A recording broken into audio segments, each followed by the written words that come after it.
fine. And it is that simple, really. I meant on In Chummer. In Chummer, Okay. you just go to New Yen and Karma. New Yen spent minus 500. Traffic stop fine. That'll do. So, with no further problems, you manage to get to the meet. As all four of you are standing outside the security guard's shack, a limousine pulls up beside you. The door opens and a Chinese gentleman gets out of the back. "I am Mr. Cho. Please get in. Please step inside the car. I will take you to my house." The security guard, seeing Mr. Cho, immediately raises the barrier and retracts the tire spikes. Do the four of you get into the offered limousine? Yep. Van Winkle gets inside. Seeing the two other ones, Murmur will step inside also. Yeah, so... Yeah, so with the four of you inside, this limousine drives to... It's actually about half a mile away from the entrance to this area, but it's one of the furthest away houses. These are big, opulent, 4-story, hectare of lawn, real grass, houses with lake edging. There's like yachts in the backyards of these houses. You are feeling oppressed by wealth. And it comes up to one of the houses and it pulls off into the driveway, and you all get out, and Mr. Joe walks up to the door where the security guard, opens the door for him and lets him in. You notice the security guards, of which, well, there was the driver, the security guard in the limousine, the security guard on the door of the house, and 2 more security guards walking in patrol of this house, all look very capable. Sunglasses, earpieces, submachine guns. These are not your standard rent-a-cops. These people look, ex-military. They look hard, and you all start to get the feeling that whatever took the little girl from here wasn't just your run-of-the-mill child snatch. So, there's that. You get led inside, and it's opulent. There's, marble floors, thick carpet up the stairs. It's all very tasteful too. It's like some kind of interior designer had a orgasm of actually magazine-like placement of various bits of furniture and so on around here. And you're led into a small sitting room, just sort of one side to the entranceway, where the Mr. Johnson sort of sits you down opposite a table. And so the four of you all sit down on the couch opposite him, and he calls for tea, and tea arrives via a servant. And he pours each of you some green tea and says, "Very well, we should start. I've interacted with Shadowrunners before, in a professional sense. But now my daughter has gone missing. I don't know what has happened to her. She was always such a good child. The only clue I have is that in her bedroom there is a doll that won't stop running around or screaming or laughing at me. It is hideous, and I would throw it away immediately, but it's the only clue I have. It appeared last night after my daughter Sophie went missing. For a safe return of Sophie to me, I'm willing to offer 12,500 yen for each of you."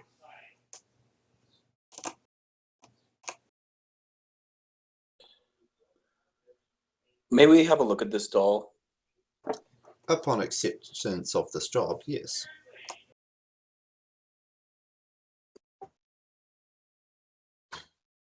First, Mr. Johnson, I would like to ask, do you have any enemies that you would that would have the means. And he looks pointedly over to one of the security guards. Oh, definitely, definitely.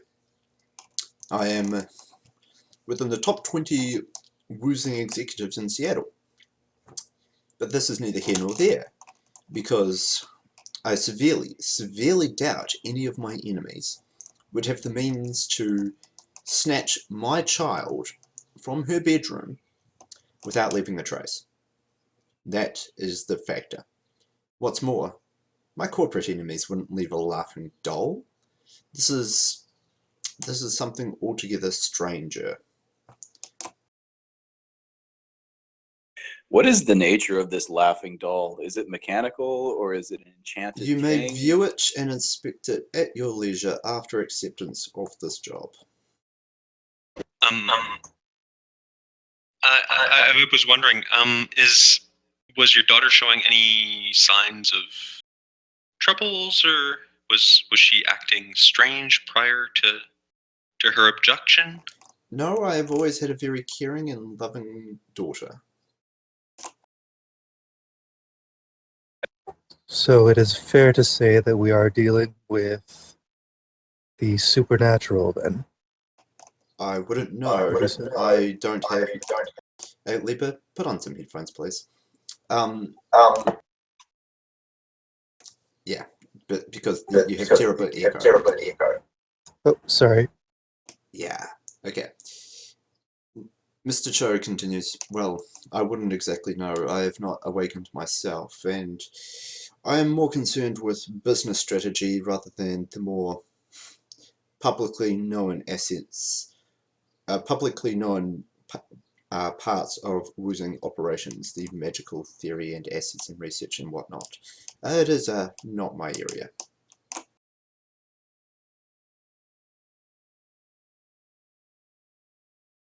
However, it would be fair to say that if you yourself do not know the nature of this incursion, then we would not be dealing with the average corporate back and forth then. Would that be fair to say? Of course. This is clearly So- not business. This is something personal. So we're going to have to ask for a slight bit more nuyen in the terms of danger pay. Mr. Cho, like, levels all look at you. I can have the four of you, or four people quite similar to you, go and kill somebody for 10,000 yen a head. I am offering 12,500 for the return of my daughter. Are you seriously pushing me on money? Very well. Exile, roll some negotiation dice.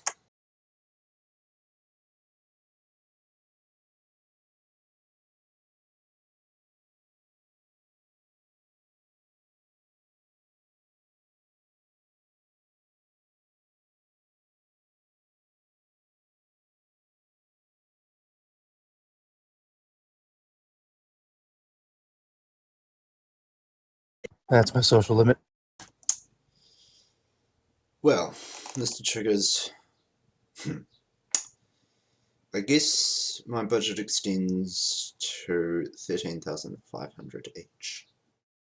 But no, That is acceptable. Very well. I suppose with that you will be accepting the contract? Indeed, I shall. So for other players, just because Exile is the face does not mean you need to be quiet. Feel free to talk up at any time. Obviously, Also, Mr. Cho. it's just because there's a nice pause in the game, and I forgot to do it earlier because I was trying to make sure that we had all the runners, and we've got new people. So yeah, I tend to be narrative roleplay heavy, which means dice only come out when dice are needed. This game is Black Trenchcoat. I've got a little write-up in the job post about what I believe Black Trenchcoat to be. And the Gore and Squick rule is absolutely and totally in place. And I have intentionally bolded reminder of the Gore and Squick rule because of what this run is going to deal with. Have fun. Cool. Now, back onto game. Mr. Cho sort of rises. He's wearing very formal, traditional, like, late 1800s Chinese garb. And he sort of extends an arm out to you, indicating that you should rise and follow him. Mr. Cho, I was just curious. Was your daughter awakened? I have already answered that question. I do not know. Exile will follow, and he will turn his astral perception focus on. Guys, I was about 14 years old when I awakened. How old were you guys? 7. About this. Yeah, I was about 11. How old was your daughter, sir? Sophie Cho, please refer to her in the present tense. I do wish she continues existing. Is 6. It's possible. Yes. Exile, Yes. you were immediately put on edge. The astral in this place is horrendous. Everything has this weird fear-like taint. Oh boy. The background here is there's a long enough and strong enough emotional impression to this house that there is a sustained background count of 2 here, aspected towards fear. Something scary happens in this house. This house induces fear, or something induces fear within this house. Okay? And this is why I asked for more money. Still, Mr. Cho leads you upstairs, then upstairs again onto the second floor, second story, ground first, second. And he leads you down a hallway. Everywhere you can see that this house is large, this house is plush, this house is opulent. And he leads you into a child's room, larger than your entire apartments for those of you with low lifestyles. There is a child's bed, a queen-size child's bed with 4 poster drapes. There's a child's desk, bins and bins of toys. There is a top-of-the-line cutting-edge Trilio projector. There are various educational and studying items. The walls are covered with happy, colourful, cheerful images. The entire room is picked out in a variety of light pastels, yellow, blue, pink, green. It's very tasteful. The floor is thick carpet and a few toys remain out upon the floor. And standing right in the middle of this is a doll. It's as if somebody took the classic mass-marketed cheap plastic doll that is common at this point of time and in fashion, went to the suppliers, said, I will pay you 10,000 yen to make a good one, not cheap plastic. This is near photorealistic in the details of this doll's face and proportions. This doll is fully in proportion. You can tell just from looking at it that the doll clothes are made from exquisite fabric. And it's just standing there in the middle of the floor. Mr. Cho says, my daughter's room. There are cameras in the hallway, you may have noticed. And pressure pads under the hallway carpet. Neither of them registered anything last night. My daughter went to bed. And in the morning, she was gone. As you can see, the windows are armor-clad and do not open from the inside, or the outside actually. They are completely non-opening. We have well-filtered air conditioning throughout this entire house. And that doll did not exist yesterday. I have no recollection of it. And I buy all my daughter's toys. Mr. Cho, are you aware of the background count in this house? It may